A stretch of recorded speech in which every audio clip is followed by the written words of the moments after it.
সৌদিতে কাবার আদলে তৈরি মঞ্চে নাচ গানের আসর, কিয়ামত কি আসন্ন?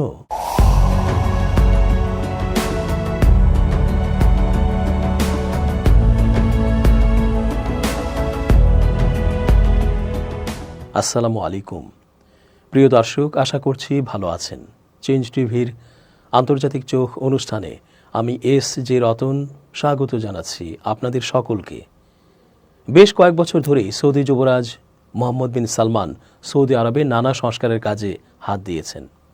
তিনি দেশটাকে পশ্চিমা স্টাইলে তার ভাষায় সকলের গ্রহণযোগ্য দেশ হিসেবে পরিচিত করে তুলতেই তার নেতৃত্বে এই আয়োজন। বাদশাহ সালমান এই অনুমোদন দেবার পর থেকেই নানা সমালোচনা ঘিরে ধরেছে সৌদিকে, কিন্তু তিনি সেগুলোকে কোনো কর্ণপাত করেননি, বরং ইসলামী সংস্কৃতি ও নীতি পরিপন্থী নানা পশ্চিম আয়োজন ও সংস্কারকে তিনি সায় দিয়ে গেছেন। হালাল বার, হালাল স্পা, হালাল সুইমিং পুল, হালাল কনসার্ট, হালাল পতিতালয় ইত্যাদি নিয়ে কত না সমালোচনা হয়েছে, তারপরও থামেনি তারা।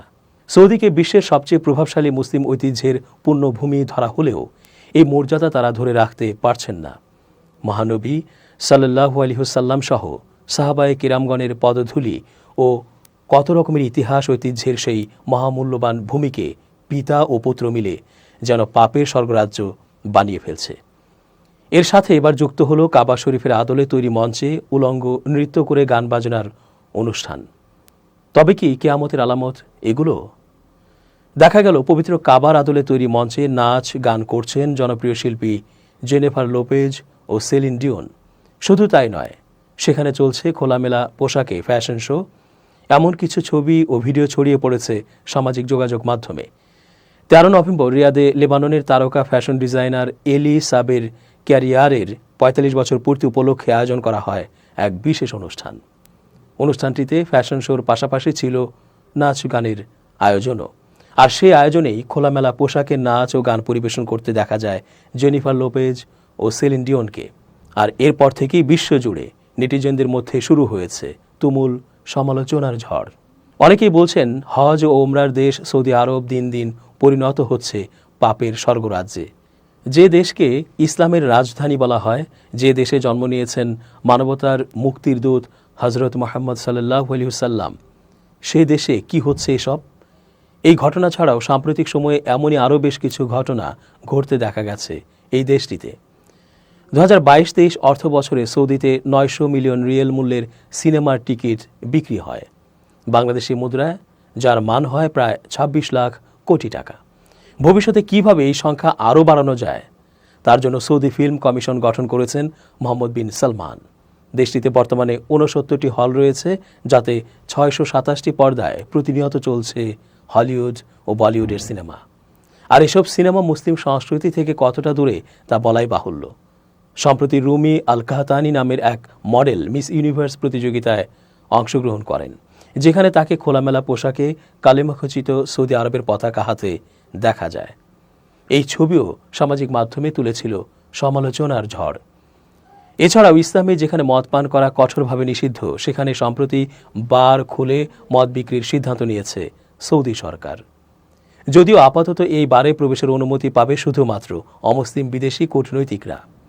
শুধু মদ বা সিনেমা না, সৌদিতে নিয়মিত হচ্ছে পপ কনসার্টও। পপ তারকা জাস্টিন বিবার, এমনকি কোরিয়ান পপ ব্যান্ড বিটিএস এরও কনসার্ট হয় দেশটিতে। বিভিন্ন ছবি ও ভিডিওতে দেখা যায় কালিমার পতাকা সামনে নিয়েই দিব্যি চলছে পপ কনসার্ট। এছাড়াও নিয়মিত হচ্ছে বিভিন্ন শো, যাতে হলিউড বলিউডের তারকারা পারফর্ম করে থাকেন। এছাড়াও আরও একটা ঘটনা নজরে আসে বেশ কিছুদিন আগে।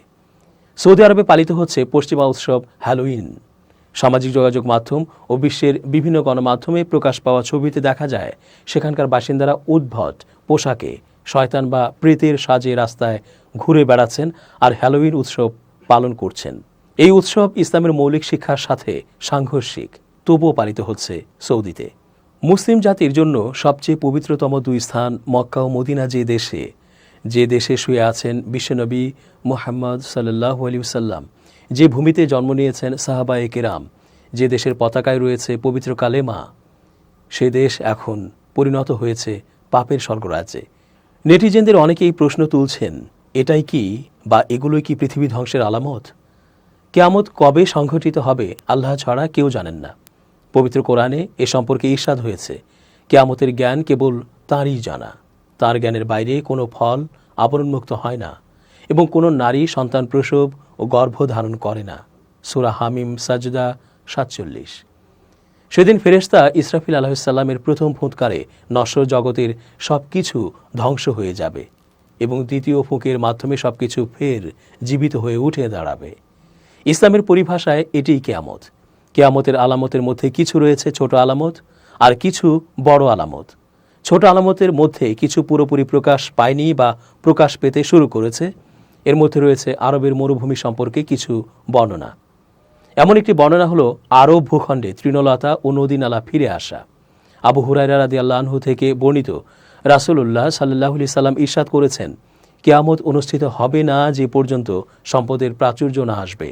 এমনকি কোনো ব্যক্তি সম্পদের যাকাত নিয়ে ঘুরবে কিন্তু নেওয়ার মতো লোক পাবে না। আরবের মাঠ ঘাট তখন চারণভূমি ও নদী নালায় পরিণত হবে। সহিহ মুসলিম 2229। হাদিস বিশারদদের মতে এই হাদিস দ্বারা শুধু বর্তমান সৌদি রাষ্ট্র উদ্দেশ্য নয়। কোরআন হাদিসের ভাষায় আরব বলতে গোটা আরব উপদ্বীপকে বোঝায়। এই উপদ্বীপে রয়েছে বর্তমান সৌদি আরব, কুয়েত, বাহরাইন, কাতার, সংযুক্ত আরব আমিরাত, ইয়েমেন ও ওমান। কিয়ামতের উল্লেখযোগ্য ছোট আলামত হল, একদিকে বিশ্বজুড়ে অতিবৃষ্টি, অনাবৃষ্টি, তীব্র ঠান্ডা ও দাবদাহ সহ বিভিন্ন প্রাকৃতিক দুর্যোগ ব্যাপক হারে বেড়ে যাবে। এতে ফসল উৎপাদন ক্ষতিগ্রস্ত হবে। অপরদিকে মরু অঞ্চলে ঝড় বৃষ্টির কারণে ঘটবে এর উল্টোটা। বন্যার কবলে পড়ে বিপর্যস্ত হবে আরব অঞ্চল। পানির ছোঁয়ায় শুষ্ক মরুভূমি পরিণত হবে সবুজ অরণ্যে। ইতোমধ্যে এরকম ঘটনার সাক্ষী হয়েছে সৌদি আরব। সম্প্রতি আরবে আকস্মিক বন্যায় আল উতাইবির অধিকাংশ রাস্তা পানির নিচে ডুবে গেছে। পানি দেখা গেছে মদিনার দক্ষিণ অঞ্চলগুলোতেও। রাজধানী রিয়াদের বিভিন্ন রাস্তায়ও বন্যায় কবলিত হয়েছে। একইভাবে আরবের বুকে দেখা যাচ্ছে সবুজ তৃণলতার দৃশ্য। সাম্প্রতিক সময়ে আরবের বিভিন্ন স্থানে গবেষণা করে অনেক ভূতাত্ত্বিকই এটি নিশ্চিত হয়েছেন, যাকে নবীজির ভবিষ্যৎবাণীরই প্রতিফলন বলছেন অনেকে। কিয়ামতের আরেকটি গুরুত্বপূর্ণ আলামত হচ্ছে সুউচ্চ টাওয়ার নির্মাণের প্রতিযোগিতা। আরব উপদ্বীপে প্রকাশিত এই আলামতটি ইতোমধ্যে বিশ্ববাসী দেখতে পাচ্ছে। পৃথিবীর সর্বোচ্চ টাওয়ার আরব উপদ্বীপের দুবাইতে অবস্থিত। নাম বুর্জ আল খলিফা। ভবনটির উচ্চতা 2717 ফুট। এছাড়াও অনেক সুউচ্চ ভবনের নির্মাণ কাজ চলছে আরবের বুকে। যেসব ভবন বুর্জ খলিফাকেও ছাড়িয়ে যাবে। যেমন দুবাইতেই তৈরি হচ্ছে ক্রিক হারবার টাওয়ার। এর উচ্চতা হবে 3045 ফুট। ধারণা করা হয়েছিল বুর্জ আল খলিফার পর এটি হবে বিশ্বের সবচেয়ে উঁচু ভবন। কিন্তু সৌদি আরবের নির্মাণাধীন জেদ্দা টাওয়ার সব রেকর্ড ভেঙে দেবে। মরুভূমির বুকে গড়ে উঠছে আগামী বিশ্বের সবচেয়ে উঁচু স্থাপনা জেদ্দা টাওয়ার।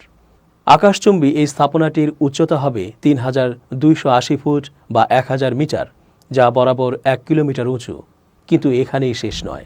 মধ্যপ্রাচ্যের সংবাদ মাধ্যম মিজ এক খবর সম্প্রতি জানিয়েছে, এক আকাশচুম্বী ভবনের পরিকল্পনা করছে সৌদি, যা হবে বিশ্বের সবচেয়ে উঁচু ভবন। এ নিয়ে বর্তমানে কাজ চলছে, যার উচ্চতা হবে 2 কিলোমিটার উঁচু। অবিশ্বাস্যভাবেই নবীজির হাদিসের সঙ্গে সবকিছুর মিল রয়েছে। হাদিসে জিবরিলে বর্ণিত হয়েছে, দাসী তার মনিবকে প্রসব করবে। নগ্ন পথ, বিবস্ত্র, গরিব, বকরির রাখালরা বড় বড় প্রাসাদ নির্মাণে প্রতিযোগিতা করবে। নাসাই 4990। সৌদি আরবে প্রকাশিত হবে এমন আরও অনেক আলামতের কথা বর্ণিত হয়েছে হাদিসে। এর একটি হলো রাজপরিবার নিয়ে। হজরত সাউবান রাদিয়াল্লাহু আনহু সূত্রে বর্ণিত, রাসূলুল্লাহ সাল্লাল্লাহু আলাইহি ওয়াসাল্লাম ইরশাদ করেন, তোমাদের গুপ্তধন নিয়ে 3 ব্যক্তি যুদ্ধ করবে, যারা সবাই খলিফার সন্তান, কিন্তু ওই ধন তারা একজনও পাবে না।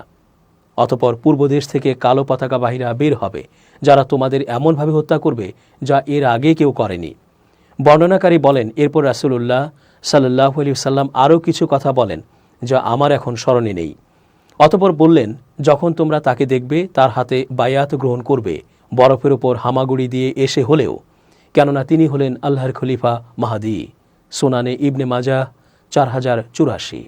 কিয়ামতের আলামতগুলোর মধ্যে ভয়াবহ আলামত হল দাজ্জালের আবির্ভাব। দাজ্জাল পৃথিবীতে 40 দিন অবস্থান করবে। প্রথম দিন হবে 1 বছরের সমান, দ্বিতীয় দিন 1 মাস ও তৃতীয় দিন হবে 1 সপ্তাহের সমান। বাকি দিনগুলো হবে দুনিয়ার সাধারণ দিনের মতো। তখন নামাজের সময় নির্ধারণ করতে হবে অনুমান করে। মুসলিম কিতাবুল ফিতান। মানুষকে বিপথগামী করতে সব ধরনের চেষ্টা চালাবে সে মিথ্যা জান্নাত জাহান্নামের চিত্র দেখিয়ে মানুষকে বিভ্রান্ত করবে। হাদিসের বর্ণনা মতে দ্রুতগামী বাতাস বৃষ্টিকে যেভাবে চালিয়ে নেয়, দাজ্জালের চলার গতিও সেরকম হবে। মুসলিম কিতাবুল ফিতান। মক্কা ও মদিনা ছাড়া এমন কোনো শহর নেই যেখানে দাজ্জাল পদচারণ করবে না। মক্কা এবং মদিনার প্রত্যেকটি প্রবেশ পথেই ফেরেশতাগণ সারিবদ্ধভাবে পাহারায় নিয়োজিত থাকবে। এরপর মদিনা তার অধিবাসীদেরকে নিয়ে 3 বার কেঁপে উঠবে এবং আল্লাহ তাআলা কাফের এবং মুনাফিকদের বের করে দেবেন। সহিহ বুখারী 1881। আল্লাহ তাআলা মুসলিম উম্মাহকে বেশি বেশি নেক আমলের মাধ্যমে কিয়ামতের প্রস্তুতি গ্রহণের তৌফিক দান করুন। আমিন।